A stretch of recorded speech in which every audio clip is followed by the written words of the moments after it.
It was Halloween in 1974, and in Deer Park near Pasadena, Texas, optician Ronald O'Bryan took his son, 8-year-old Timothy, and 5-year-old daughter Elizabeth trick-or-treating in their neighbourhood. After walking down 2 roads, Ronald took his children home, and Timothy was allowed to eat 1 candy before bed. After consuming some of the candy, Timothy complained the candy tasted bitter, and minutes later he was convulsing and unconscious. Timothy was admitted to hospital but died before arriving, and it was found that the candy he had eaten had been poisoned. But who had done this to an innocent child? Hey there little berries and newberries, Eri Berry here. Welcome if you are new, welcome back if you are not.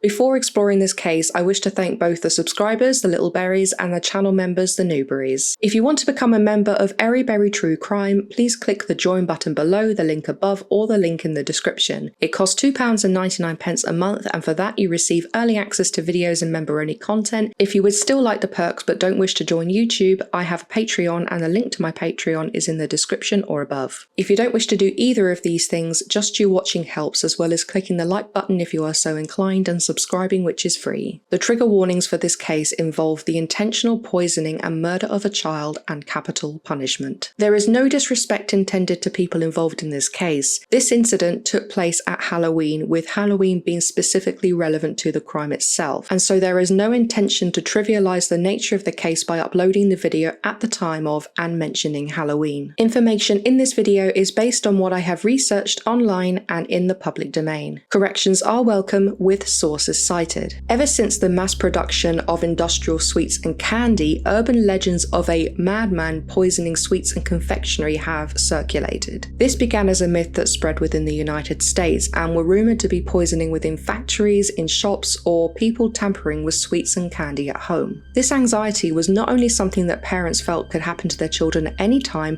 but this anxiety would escalate at Halloween. Many children's stories such as Goldilocks, Hansel and Gretel, The Boy Who Cried Wolf serve as lessons for children in morals and what to do or not to do in certain situations. My mother told me not to accept anything from a stranger, especially sweets. Yet this moral seemed to go out the window where Halloween was concerned, when taking sweets and candy from strangers was part of the tradition. Eating candies that are homemade or not sealed is highly discouraged, and it is understandable why parents would take this action. Halloween, or All Hallows Eve, or Samhain, or All Saints Eve, is a celebration that occurs on the 31st of October and has many influences. Whilst it has some roots in Christianity, there are other influences from pagan, Celtic, and Gaelic customs. It is thought that this evening is when the veil between the real world and the spirit world is thinner than usual. Certain spirits, especially ones that cause mischief, will go about playing tricks on people. This led to the modern custom of trick or treating. This involved children going to strangers' houses and saying trick or treat, and proceeding to play a trick on the householder if they didn't present them with a treat. At the time of this case, 1974, the urban legend of the poisoned candy, although well known and feared, had never actually happened, or at least it had never been documented, so there's no proof that such a myth had any basis in reality. This was until Halloween 1974, when this legend supposedly came true in Deer Park, Texas. Timothy O'Bryan was born on the 5th of April 1966 to parents Ronald and Daneen, who also had a daughter called Elizabeth, born in 1969. The O'Bryans seemed to have an idyllic life, with Ronald being an optician and a well-respected deacon at the local church, and he also sang in the church's choir. The O'Brien's neighbour, Jim Bates, described little Timothy as a very active child, almost hyper, and a really sweet kid. Jim Bates' own son Mark was with Timothy in the 3rd grade at the Carpenter Elementary School, and the 2 boys were best friends. Like many families, the O'Briens enjoyed Halloween, and in 1974, 8-year-old Timothy and 5-year-old Elizabeth were taken trick-or-treating around their neighbourhood by their father. Ronald, Timothy, and Elizabeth firstly had dinner at their neighbour's home, Jim Bates, before going trick-or-treating with them. They went around a couple of streets with Jim Bates and his 2 children, Kimberly and Mark. But they didn't go very far for very long because it was raining, so they went back to Jim Bates' house where they shared out the candy. The O'Briens returned home, and before going to bed, Timothy was allowed to eat 1 candy from the candy he'd collected that night. Timothy had opted for a Pixy Stix, which is a long stick of sherbet encased in plastic. Normally, Pixy Stix came in these long, thin plastic tubes that were sealed at both ends using the normal manufacturing process. However, this one had been stapled at one end, and Timothy had trouble opening it. His father Ronald helped him, and when Timothy tipped it upside down to consume the candy, he gagged. This was not sweet powder as he was expecting.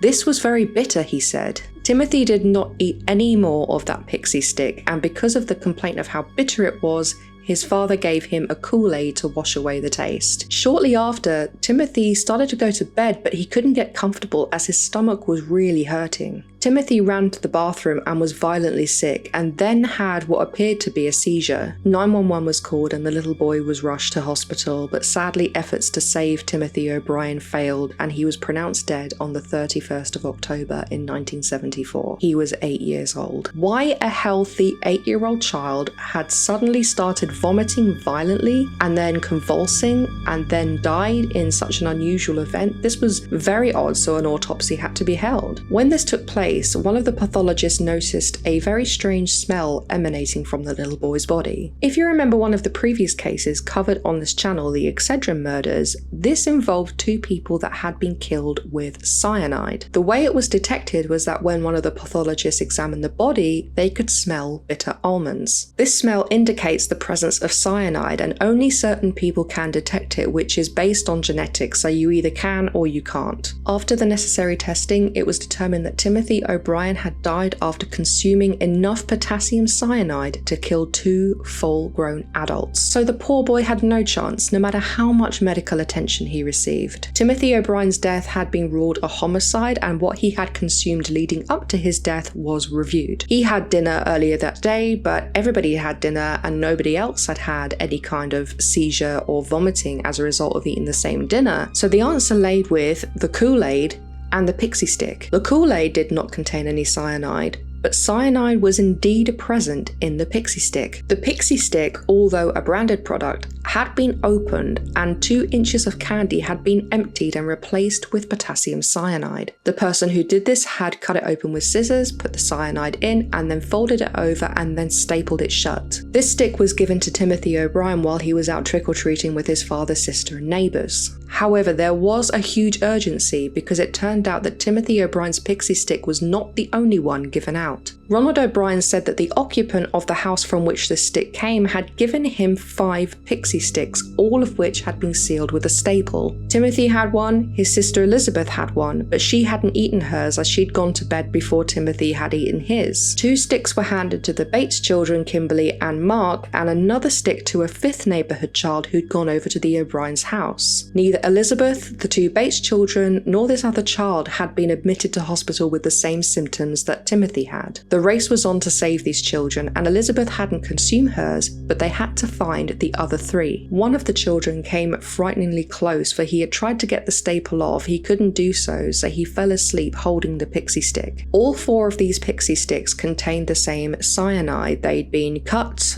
some of it had been emptied, filled with cyanide, and then stapled back up. Everyone involved was questioned, including the surviving children that went trick-or-treating, as well as Jim Bates and Ronald O'Bryan. The group had only gone down 2 roads that night, so it was a rather small area to search, and it would have been easy to narrow down where these sticks came from. Ronald at first couldn't be certain as to from which house these candies came, and the police discovered after questioning everybody on those roads that nobody was giving out Pixy Sticks. Eventually, Ronald did confirm the house from where the Pixy Sticks came, and the occupant of the house, whose name was Melvin, was questioned. Ronald O'Bryan claimed that the children went and knocked at Melvin's door, and there was no answer, so they went ahead to the next door. As Ronald was about to follow the children to the next house, the door to Melvin's house opened just a couple of inches. Ronald described how a, quote, hairy arm snaked through the crack of the door and just handed him 5 Pixy Sticks. A search of Melvin's house was conducted, and no traces of neither cyanide nor Pixy Sticks were found. Melvin also said that not only did he not give out any Pixy Sticks, he wasn't even at home. He was at work. 200 people confirmed that he was indeed working that day, and he lived alone, so nobody was in his house. Other witnesses in the neighbourhood confirmed that the house was dark and locked up. and nobody else had been handed any Pixy Stix. Ronald O'Bryan maintained that he didn't see the face of the person who had handed him the Pixy Stix, so he couldn't identify them in a lineup. Jim Bates also confirmed that when he went to the house, it was quiet and locked, so he went ahead to join the children. However, as Ronald had rejoined the group after leaving Melvin's house, he had the Pixy Stix in hand. Jim Bates confirmed that when Ronald O'Bryan had rejoined the group, he gave each child a Pixy Stick. Later on that evening, he took the Pixy Stix back,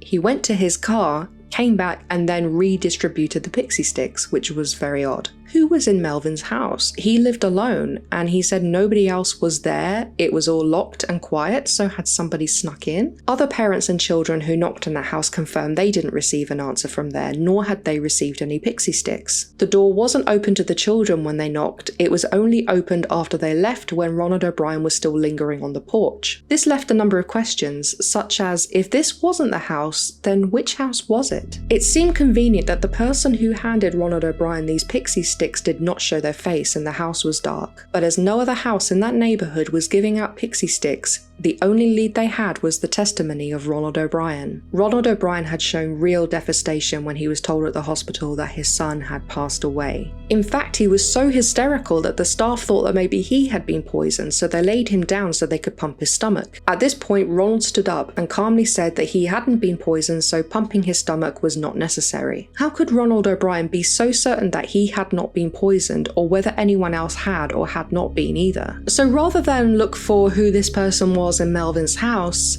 maybe nobody was there. So they looked at Ronald O'Bryan in a bit more detail. Just prior to Timothy's death, Ronald O'Bryan had taken out life insurance policies on his two children. Now, it's not unusual for people to take life insurance policies out on their family members, even their own children, because of the cost of funerals. But the very day after Timothy's death, Ronald O'Bryan had filed his claim on Timothy's life insurance policy. At Timothy's funeral, Ronald didn't show much distress at the loss of his son, and instead talked about the life insurance policy and that he'd like to go on holiday. More investigation was conducted into Ronald O'Bryan. It turned out that at the time of his son's death, he was over $100,000 in debt. Whilst the cost of funerals can indeed put a financial burden on a family if a child were to die, surely putting money for premiums towards being financially stable would be better. The life insurance policies that Ronald O'Bryan had initially taken out for Timothy and Elizabeth were $10,000 each. However, just a couple of weeks prior to Halloween in 1974, Ronald O'Bryan increased the life insurance policy's worth from $10,000 to $30,000. The person to whom Ronald spoke at the insurance company actually objected to Ronald increasing the insurance policy amounts, but they did it anyway because he insisted. Ronald and his wife also had life insurance policies, but Ronald lowered the amount for which they were insured and increased those of his children. The insurance agent actually objected to what Ronald was asking, saying normally it would be the other way around, but they did as Ronald asked anyway because he insisted. One more thing though was that the insurance agent said that Ronald had told him not to tell his wife. She had no idea about any of this. The hunt was on to find out where the cyanide came from, and one particular store said that Ronald O'Bryan had indeed gone in there and made an inquiry about buying cyanide. Ultimately, Ronald had not actually bought cyanide from there because it was not available in the quantities that he needed. A discussion with a professor at the Harris County Community College who taught Ronald O'Bryan had revealed a bit more information. The professor informed police that Ronald O'Bryan had asked how much cyanide was needed to kill certain animals. One of Ronald's optic customers was a chemist, and this person confirmed that Ronald had on one occasion asked where he could purchase cyanide. In fact, O'Bryan had made many inquiries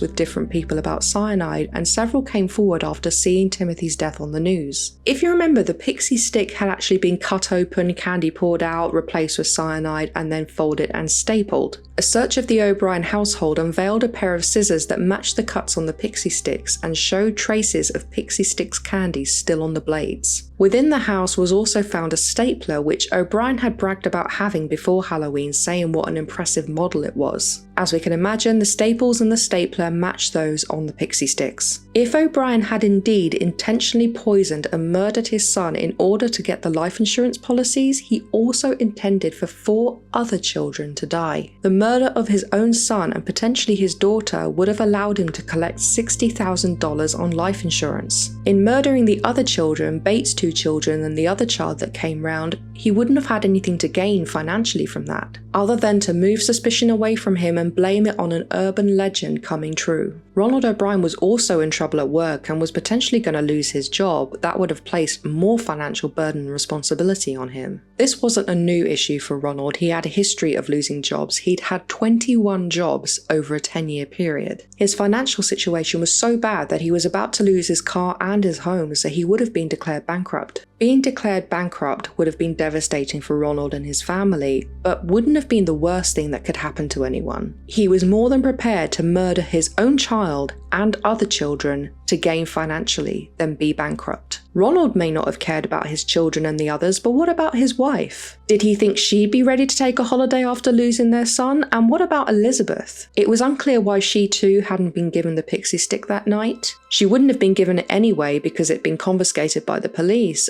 but did Ronald intend for her to die at another time? So if Ronald was indeed the murderer, was his wife in on it? This was ruled out due to both there being no evidence to tie her to the crime, and Ronald had also said to the insurance company he was making the changes to the policies without his wife's knowledge and to not involve her in this. Ronald O'Bryan was arrested less than a week after Timothy's death. Daineen, his wife, initially stood by him until she found out about the life insurance policy changes. At this point, she acknowledged with as much devastation as anyone can imagine that her own husband killed their son for financial gain. Ronald O'Bryan was charged with both the capital murder of his son Timothy O'Bryan and 4 counts of attempted murder, to which he pled not guilty. The trial took place 6 months after Timothy's death, and at the trial, Daineen revealed something else. The night that Timothy had eaten the poison candy, he didn't actually choose the Pixy Stick. He had chosen another candy initially, but Ronald had insisted that he had the Pixy Stick. Ronald maintained that he didn't poison the sticks and it must have been a madman hiding in Melvin's house. This defense did not work, and on the 5th of June 1975, Ronald O'Bryan was found guilty of all 5 counts and sentenced to death. Ronald O'Bryan was first due to be executed on the 8th of August in 1980, 5 years after his conviction. However, a stay of execution was successfully filed, and this delayed the execution by 2 years. The second date of execution was due to be the 25th of May in 1982, but another stay of execution was successfully filed. The third day of execution was due to be Halloween in 1982. This would have been poetic justice, but because Ronald was appealing his conviction and his sentence, the third date of execution was delayed. The fourth date of execution was the 31st of March in 1984, which Ronald and his attorneys tried again to have delayed. They said that executing someone by lethal injection was, quote, cruel and unusual punishment. This stay of execution was denied, with the judge saying that he would gladly personally drive Ronald O'Bryan to his execution. The fourth date was definitive, and Ronald O'Bryan was executed by lethal injection on the 31st of March in 1984, almost 10 years after murdering his son. Many people were outside the prison as it happened, some for the death penalty, some against the death penalty. The people who approved of Ronald's execution started shouting "trick or treat" and were throwing candy at the people protesting the death penalty. These were O'Bryan's last words. What is about to transpire in a few moments is wrong. However, we as human beings do make mistakes and errors. This execution is one of those wrongs, yet doesn't mean our whole system of justice is wrong. Therefore, I would forgive all who have taken part in any way in my death. Also, to anyone I have offended in any way during my 39 years, I pray and ask your forgiveness, just as I forgive anyone who offended me in any way. And I pray and ask God's forgiveness for all of us respectively as human beings. To my loved ones, I extend my undying love. To those close to me, know in your hearts I love you, one and all. God bless you all, and may God's blessing be always yours. Ronald C. O'Bryan. P.S. During my time here, I have been treated well by all TDC personnel. Ronald O'Bryan never admitted guilt, and as you can hear by that statement, he's still not accepting responsibility. He continued to protest his innocence to the end, saying that it was an urban myth and legend, and it therefore came true. But there has never been any evidence for anyone other than Ronald O'Bryan having committed this crime. After Ronald's conviction, Daineen divorced him and she remarried, and her new husband adopted her daughter Elizabeth. So that's this week's case. I wanted to cover this case for a few years, but was hesitant to do so because I don't like to glorify or romanticize cases in, if they took place at a particular time or a particular theme. But I thought, you know what, I can't tell this story at any other time of the year other than Halloween, because this is when it took place, and Halloween is absolutely integral to this case. I hope you're all well wherever you are, and I wish you all the best, little berries. Bye. Mwah.